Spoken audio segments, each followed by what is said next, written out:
Hey there, what's up there, everybody? Welcome to another edition of Uncut Live Productions. Y'all know the mission of Uncut Live Productions is where we focus on mind, body, soul, spirit, faith, social issue, politics, you name it. As I always say, we keep it 100 on 1,000. Not only will the truth be televised, but the truth will be publicized. We will not be paused, edited, or muted. Whatever you see, hear, hey, the cards just lay how they lay, and the truth will be told. So there's a lot that has been going on through this 2020 year. We have a lot of stuff that's going on, despite the uh, the pandemic of COVID-19. Um, we still have some good soldiers out there, some good beloved community partners that, despite what this COVID-19 has to offer, we have community partners that are literally, as I am speaking right now, I actually have my doctor had just contacted me and let me know that she was going to get a toy to me because she wanted to be a part of giving to someone. And she said she didn't just want to give a toy away, but she wanted to make sure that with what's going on here at Uncut Live Productions is we have this is our first year where we have pioneered personally where that we partner with a couple of other local community partners, but we're going to do over 25 families for children and kids to be able to have not only things that they want, but things that they actually need. Some of the community work that I've been doing, uh, the children they didn't really ask for anything that was out of the norm. I mean, we had individuals that just asked for a pair of brand new shoes or a jacket, a coat. I'm like, wow. So I'm saying all this to say that this is the type of work that we do here at Uncut Live Productions, where people platform, as you see the sign behind me says for the people. We're for the people, we're for the community, and we really want to make sure that we are not only just doing the bare minimum, but we are actually able to bring smiles on individuals' faces. I have a twofold. Here's a twofold thing here. Here's a way that you can participate in this initiative. You could either do this on December the 19th, 2020. The location is called the Marlton Golf Course Country Club. The toy drive drop off is from 8 a.m. to 6 p.m. The contact address is 9413 Midland Turn, Upper Marlboro, Maryland 20772. And you can actually it's going to be a go-go marathon toy drive December the 19th. You can contact the number 804-334-2914, and you can PayPal at WHG Foundation. That's one way that you can participate in dropping off a new toy. Here's the second option.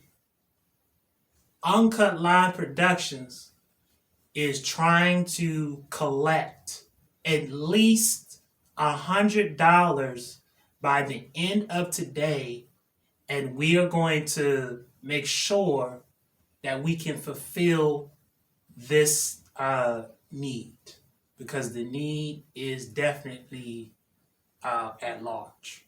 And we're going to be the total amount for all of the families put together is going to be over 225 families.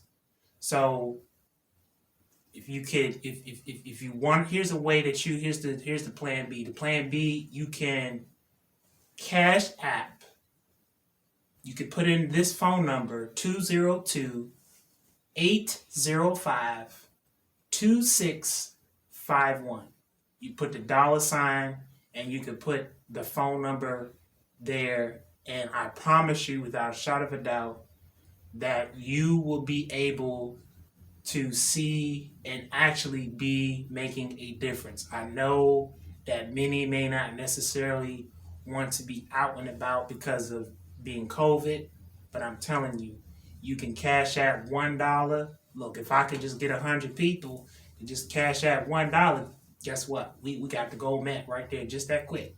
Won't take too long, but I can promise you and assure you that you're making a difference. And because that's just what we do here at Uncut Live Productions. We for the people. So y'all can already tell we have the real deal Fred Hill here at the set on Uncut Lives Productions.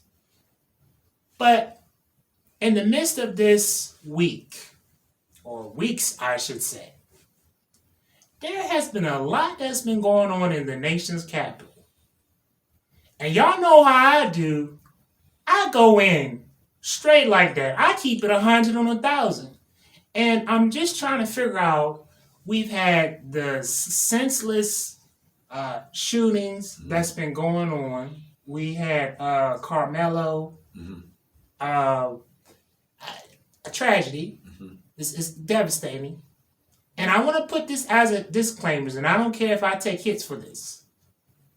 White supremacy is not causing this gun violence, right. And we need to stop that. And that's why today's topic is going to be we're going to be talking about accountability. Accountability don't have nothing to do with race. We need to take that myth that white supremacy is causing this gun violence, and that needs to go to the birds. It's accountability. We got that issue. Then we have the atrocious issue that's going on with how our homeless population is getting treated. I need the mayor. I need these council people. Yeah, and this is me. Kenneth Clark is calling. I told you I'm going in. I need the council people to be about the people. It was sickening of what's going on at the Capitol Skyline Hotel, where individuals who could not get their insulin refrigerated appropriately because they didn't have refrigerators put into the room. DHS, Laura Zollinger, yes, I'm putting that name out there because you need to step down, period. You need to put the people that's for the community, they need to be the ones to run the show. I don't know why you're still in office and why you're still in position, because the vulnerable population is still getting overlooked. Enough is enough. The people have sounded their alarm. I'm telling you, y'all, this I don't know. This is not looking good. Fred Hill, I just smiled off and just went in like that. What do you have to say? I mean, because it's crazy what's happening, what's taking place. Like, yeah, well, first with the violence, as we've seen far too much of it this year and previous years. You're right. It has nothing to do with race in the front side of it. On the back side of it, we have people who are still not doing what they need to do to help make a change for it. And that is maybe where the race portion is looked over. It's black people being killed. If it were white people being killed, it might be a little different. So that's the race part that I see in it. There are things in our judicial system that do not support the protections that are needed within the community right now. And when we see that there has been really not much done from the government side, the mayor's side. Our police department has their hands tied right now via the council.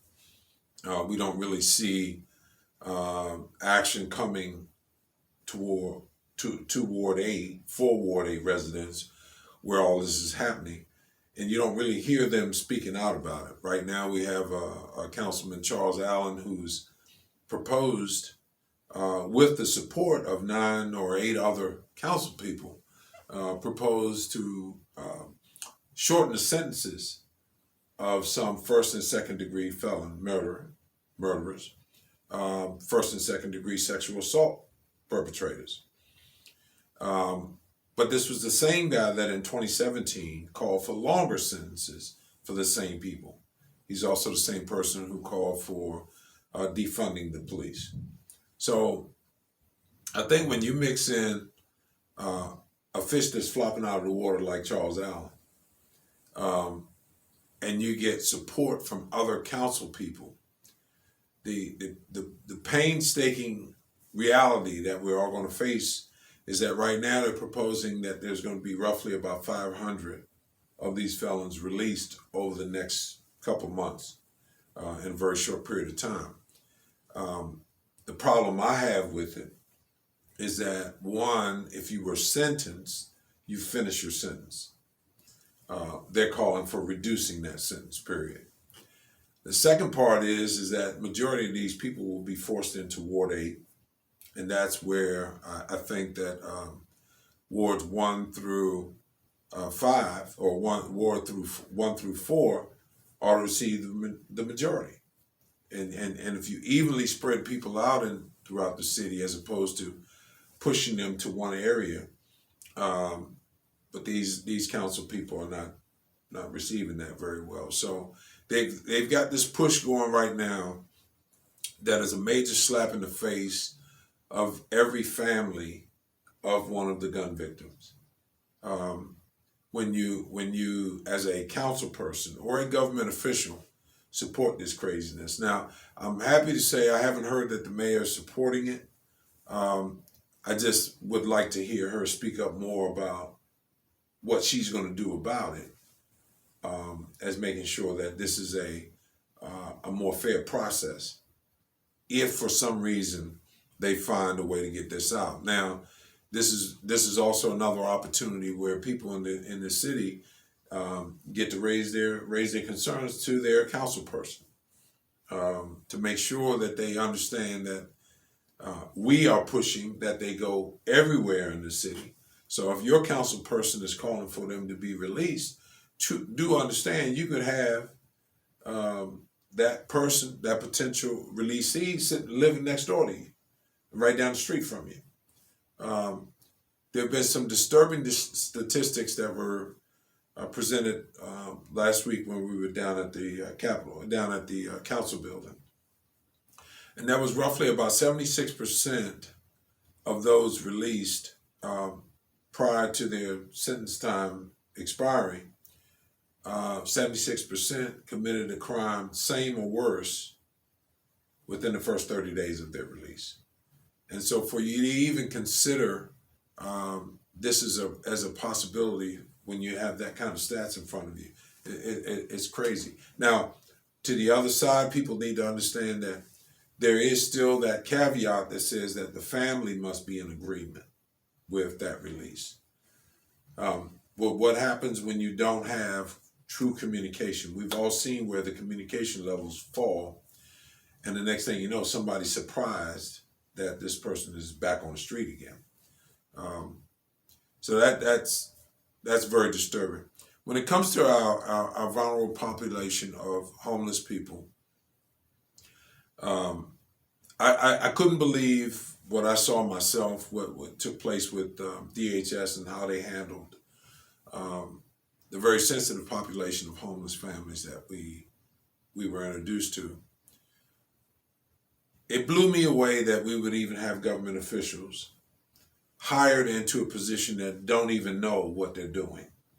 It amazes me how some of these people get jobs. When you look at DSLBD, OCP, this is the Office of Contracts and Procurement, the Small Business Agency, and now we have DHS. When you look at the track record of what these directors have done, you have to raise the question as to what is wrong with the people who are picking these individuals for high-level cabinet positions in our city government. With DHS, there should have been a plan established that if you're going to relocate someone, no matter where you're moving them from, wherever you're moving them to, you need to make sure that there's certain things that are in order before you move someone. And it just seemed to be, it was a shock to me to see that they didn't have it together. Jules Stroman, who's a very strong homeless advocate, housing advocate here in the city, is the person who's really been pushing the button. I've seen a few other advocates that are out there making the same kind of push, but it's a shame that there are people getting paid to do it, and these advocates are not getting paid. Yeah, and that's the disheartening thing to me. I was out there, questioning. I was out there last weekend and seeing. It's just very unbecoming. If I would have to use any words like that, it would be those. It's very unbecoming. When you look at such a vulnerable population, you're talking about our seniors, and then you're talking about people who have these health challenges. We're talking about people who have diabetes. We're talking about people that were literally, we had to fuss and call these individuals out to tell them to get them refrigerators into their rooms so that their stuff could be refrigerated properly. It's what we've been talking about. These past 2 weeks on Uncut Live Productions, we started segments and was talking about accountability, and I believe that as we dive into some of these issues, that is what's missing. Nobody wants to be accountable. We have a government system that supposed to be set up in a way that everything around it, you get what I'm saying, that's supposed to be operating appropriately. And so we have a twofold. I talked about this on the last show with our beloved community partner, Ms. Rhonda Hamilton. We were talking about mental health, and we were talking about how even when you look east of the river, when you look at the structure complex of how the mental health system is set up in place, and because of how things are not put to where they should be, you have a system that has failed. And then when that system right there within itself has failed, then everything else around it has failed, because you have individuals that's not being accountable themselves. So you have constituents, you have residents that are not, they're out of line. So you got a whole, it seemed like this whole, wrap of just entanglement where everything is just out of place. You have, there's a couple of different things that people need to recognize. That with the three branches of government that we have the executive, the legislative, and judicial. Each of these co-equal branches of government are separate because they should be checking on each other to make sure that they're all operating as they should. Right now, it seems that we have a council that is an extended arm of the mayor's wishes. And I'm starting to question whether or not we have an attorney general, because there are some things that just doesn't make any sense that the government is allowed to do, whereby our attorney general should be stepping in to rein in the wild horses, if you will. And when that happens, you have to ask the question: what is the benefit for those individuals? Charles Allen, I'm quite sure he's lobbying for somebody. He's receiving some kind of benefit from somebody to put out something as crazy as reducing the sentences. Now, I will say this as a returning citizen myself. If you want to do something for a returning citizen, if you want to want to put them in a better position, then first start with, once you've served your time, you've paid your debt to society, let me live. And that means when I am released from prison and I come back into society, that I should have a new beginning. I paid my debt. That should not be an issue in my life going forward unless I do something stupid again, right? So when we are released from prison and we still have to carry the stigma of what we did yesterday, it blocks us from employment opportunities. Now, before I came out, I learned that you could get your record expunged within 30 days of your release. And this is what a lot of people didn't know was available some years ago. If you applied for an expungement within 30 days of your release, it was automatic. There was no question about it because you paid your debt. Now it's time for you to have a clean record, and you can move forward with getting a clearance and other things. And this is what people don't know. This is how so many of the people who were white that committed crimes were able to go back in and get good government jobs despite their past, because they had a system of being able to clear their record. When enough minorities started finding out about this, Congress changed the law. And then you started seeing different cities pull back on expungement rights, or privileges, I should say. And we're left where we are now, where we have more and more cities not extending that to the person. So then you're left with carrying this baggage around for the rest of your life. And that could prevent you, even though you're reformed, even though you've paid your debt, you still got to carry this baggage around, and you can't get access to some of those jobs that can pay you living wages. You decided you want to turn your life around, you want to be a homeowner, different things. Loans are blocked because of your criminal record. These are just different things that are out there stopping us from moving ahead after we've paid our debt to society. So, again, I'm disturbed to see that they're going to put families that are already hurting and in pain for the loss of a loved one as a result of gun violence or robbery or what have you, be now told that their situation really didn't matter or mean anything to these government officials. Now, Charles Allen's not from Washington, D.C. He's from the South. And in the South, they probably do have some issues with their police departments where they need to defund because a lot of those were created in order to control the minority population. Yeah. And that's a known fact today. But to bring that nonsense here to Washington, D.C. is unacceptable. And there's so many people that just don't get involved where they need to educate themselves on what's happening. By the time most of us realize anything, it's far too late, and you've already lost. So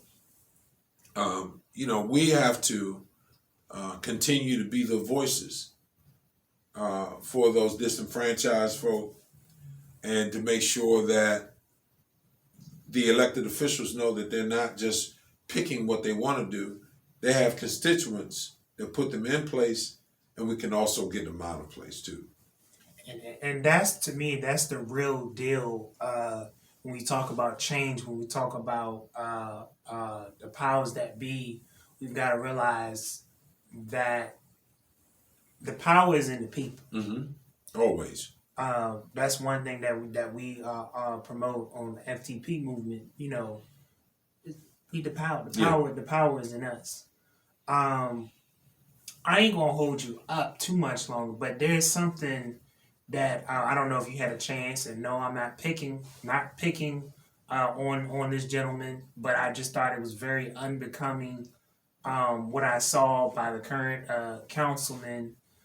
There is a mural that was on a building in Ward 8. And when I saw this, when I saw this video, it was posted on IG. The behavior, I'm talking about accountability, Mm-hmm. but it was about maybe about three or four uh, individuals with the current councilman Trayon White, Mm-hmm. and it was more like in a very hostile approach. Like when I looked at it, I said, "Hold up,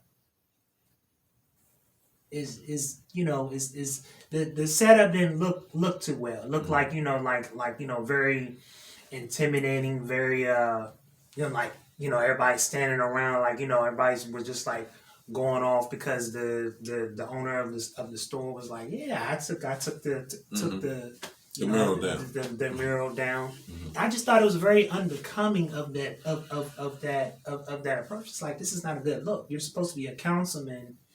You're not supposed to be looking like you in a game. Well, it is what it is. You know, for people that don't understand what we're talking about right now is what we've seen for so long. That there are selective moments when Trayon White decides he wants to speak up. Historically, we've always seen him to show up at all the shootings, scenes, and for what? The question is for what? The police haven't started their investigation or completed their investigation. For anyone to really raise question as to uh, why and who and what, you haven't even let 24 hours go by of investigation before people start speculating on what took place. So that's wrong, but that's his history. We all know about the debacle in his voting record throughout the last couple of years. And when you look at why Ward 8 hasn't moved forward as it should have with that much time, then you shouldn't be surprised to see that kind of behavior. Now, you can be upset about a mural, and I understand what it represented. But the other part about what are you going to do? I mean, you're showing up when people dead. What are you going to do while people are alive? When are you going to show up while people are alive? What are you going to do to help cut the gun violence? I haven't heard Trayon White speak once about what the police need. I've heard him talk about defunding the police. And it's no surprise why he doesn't get so much police support. Because when you tell someone that there's not one person that hangs around him that's going to do anything to protect a neighbor if something breaks out. And that's the question you've got to ask yourself. If something happens, who am I going to call? Am I going to be able to call the police? No, because I'm telling them I don't think they should get the money that they're getting right now. I'm one who believes that you hold them accountable for what they do. If you have a bad officer, you treat that you hold him accountable for his actions, the same as you would anyone else. But this is what we have right now until the change comes, and it may not be 4 years. It may happen sooner than that. But while people are here, they need to hold the elected officials accountable in every ward. Mm-hmm. There are moments when people need to understand that just because the council member is assigned to the ward doesn't mean that that person doesn't have an effect on your ward in another area.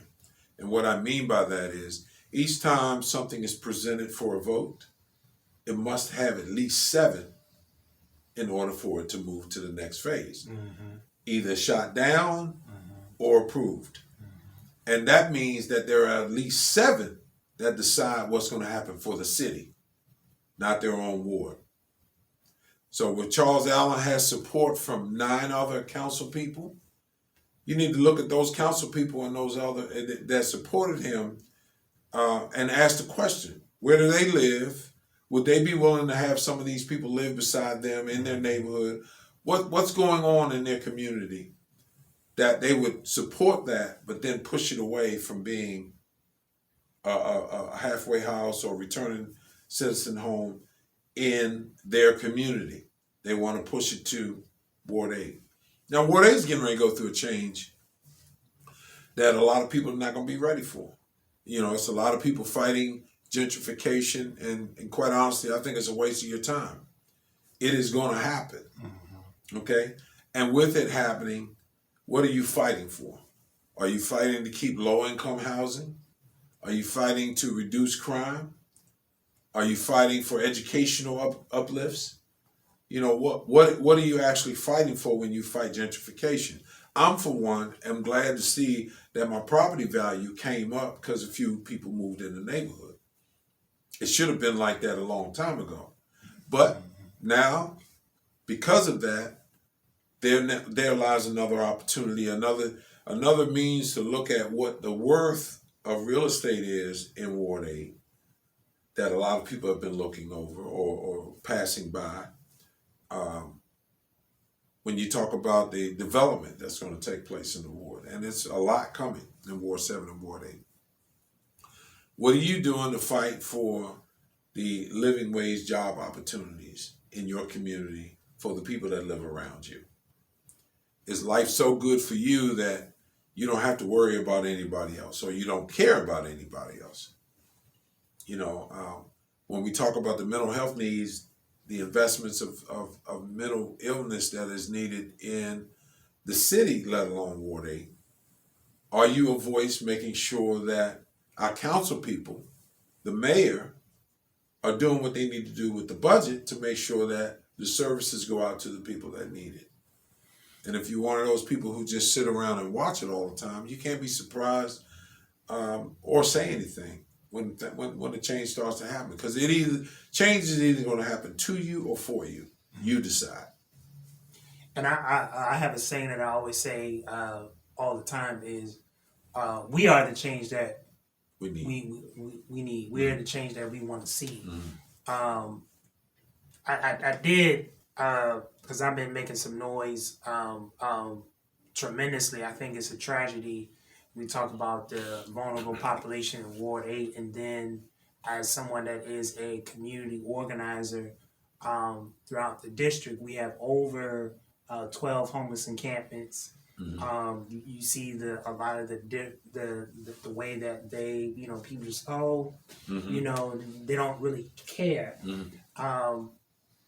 It's really unbecoming of what's happening to us as a people, because of we, the people, are allowing this to happen. We've lost the fact that we are the kings and we are the goddesses. We've lost the fact of our blackness. We've lost the caring factor.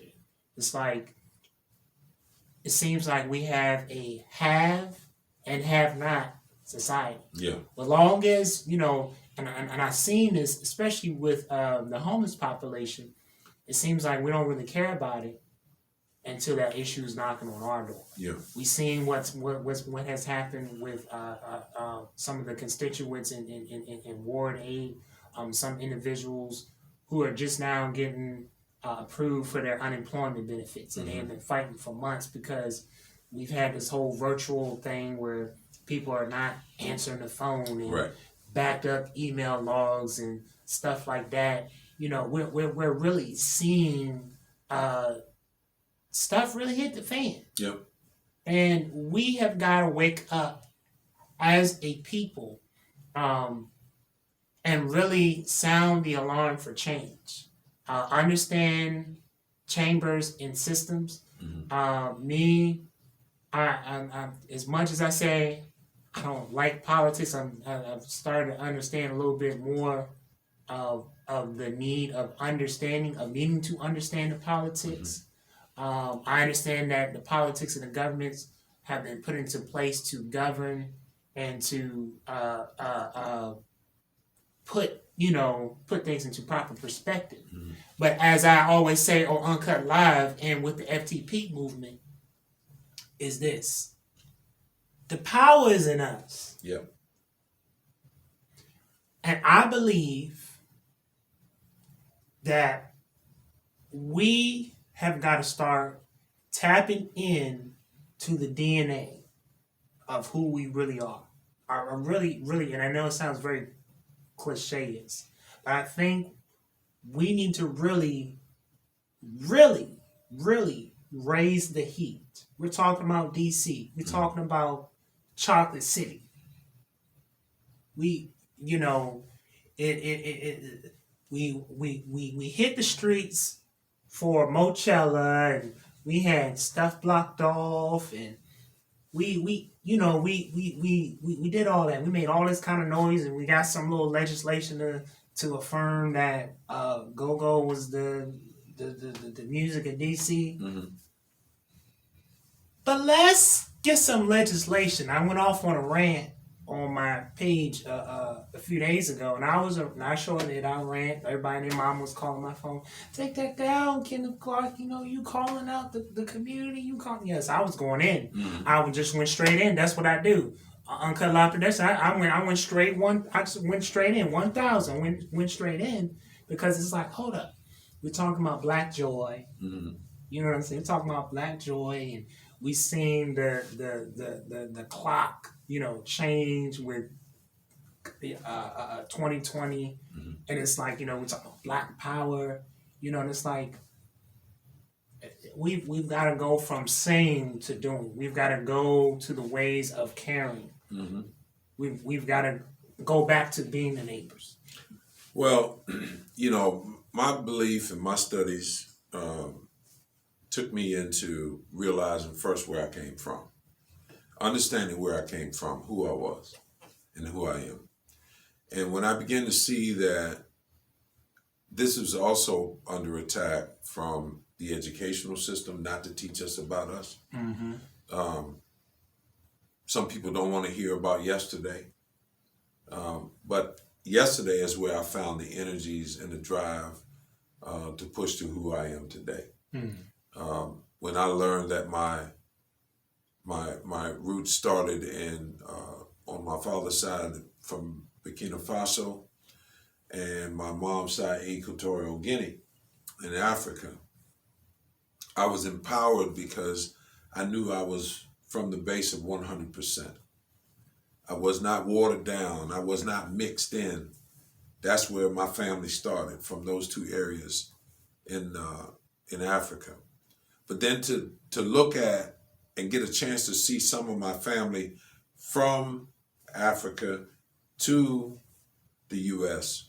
and at that time the Americas, and realize that I had business owners in my families all the way back to them, and realize that we didn't have to have jobs, that we were people who created the jobs.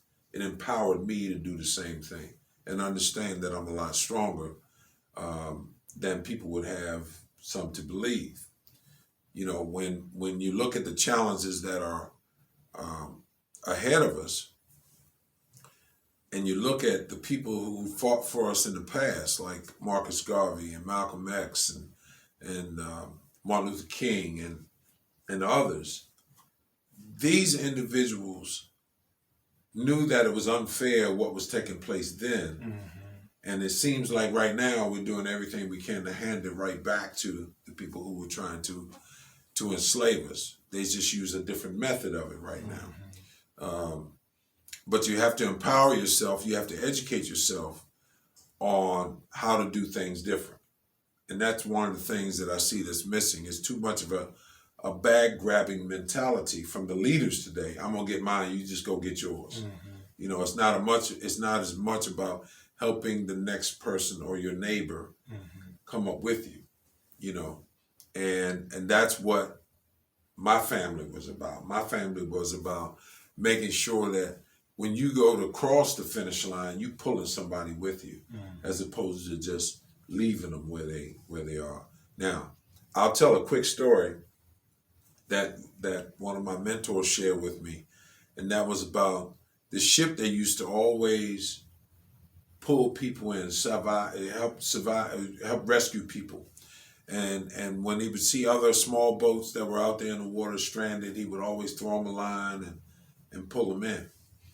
And then One day he hooked onto this small boat, and this boat, the big boat, wasn't moving anywhere either. So he sent the divers down in the water to find out what was going on, to make sure the propellers were working and everything. And he found out when the divers came back up, they said, "Captain," they said, the problem we have is not with our boat, it's with the small boat." He said, "Well, what's wrong with the small boat?" He said, "He's got his anchor out." He said, "If he got his anchor out, then we can't go anywhere." The captain then had to make the decision to cut the line. And we have some moments where we have to do that. But we also at least have to try to help somebody else first. And if we find out they are where they want to be in life, then you might make that decision to separate. But we have to try first. Yeah. Y'all heard it here first on Uncut Live Productions. Y'all know what we do. We keep it 100. And you know, we have gotta keep having these types of conversations to really cause for a true awakening for change. We've got to hold ourselves to a higher standard for what we're doing, and we have got to we've got to push forward, y'all. We can't just be lackadaisical, no matter who it is. The same way we hold our political officials to be accountable, we have to hold ourselves to be accountable too. Um, I believe that you can make change beyond just the government. That's just my feel. I believe that there's even a greater change when the government does what they do, but it has to be a twofold. You know, at Uncut Live, we don't have this savior's complex that there's going to be some great white hope come down and rescue us. No, the change is us. We are the kings. We are the goddesses. We are the Victorians, and we need to step it up to the plate and become that change and be that change. We can't just talk. Can't just say it. We gotta be. We gotta act. We gotta do. Do is an action. And so, Uncut Live, Mr. Fred Hill, you're always welcome. Thank you. You know, I appreciate the stuff that you're doing, and how you continue to be a good example for the community. Work don't stop. You know, Yeah, don't stop. we got to keep the wheels moving and keep pushing for greater change. For those of you who are out there, social media, y'all continue to follow Uncut Live Productions on our Facebook page, Uncut Live Productions. Uncut Live Productions, we have a private small studio. So if you are looking maybe you're looking to start your own show, and you just need a private, intimate space, Uncut Live Productions would love to have you to be able to help you. That's what we do. We talk about support black business. Come on out and support black business. Entrepreneurs, nonprofits. If you're someone that is making a difference in the community, reach out to us on Facebook, Uncut Live Productions. We're on YouTube. Just type in Uncut Live Productions Mental Health. We got various shows. Uncut Live Productions is always bringing somebody on the set. I appreciate our community partners, FTP Movement for the People, In My Mother's Keeper, Kingdom Life Outreach. Just so many people. Community Justice Coalition. The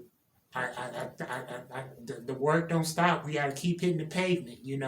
We got to push until something happens. And part of pushing means that some things are going to hurt. And when you're pioneering for change, sometimes you might make people upset. But hey, Harriet Tubman, nobody would have told Harriet Tubman how to leave. Nobody would have told her to tone it down or calm it down. Nobody would have told X, Malcolm X, how to. These were individuals that didn't really care. They cared enough in a way for creating the change that is needed. And so the patriarchs have already given us the blueprint. We're not a docile people. If we do see docile behavior, it's because that's what we assimilated to, not because that is what we have to be. We are really true living beings, and it's time for us to raise that bar. No different if you saw me out here acting crazy, I would expect somebody to check me. But we, we, as the beloved organization called the We Are Us movement, we is ours, us, you know, and collectively, that's how we gotta keep pushing for greater change. This your boy, Mr. Uncut. Y'all continue to follow me on all social media platforms such as Instagram at Change Agent Now Forever. Follow me on Facebook, Kenneth Clark. Follow me on YouTube. Feel free to check out the Uncut Live Productions page. We've had multiple guests. If you want to be a guest on Uncut Live Production, ain't gonna cost you nothing. Just for your pretty smile, though, you know, for you to get on the camera. But yeah, we're gonna keep pushing forward for change. And as I always say, each one reach one, each one reach one, each one love one. As you go forward today and tomorrow and a week to come, ask yourself, what could I do to help bring change? What could I do to help bring a smile to somebody's face? You don't have to wait on the great white hope. Sometimes the greatest change is in the simplistic. So as I say, we all we got, we all we need. Peace and blessings. You just been plugged in with your boy, Mr. Uncut himself. Peace!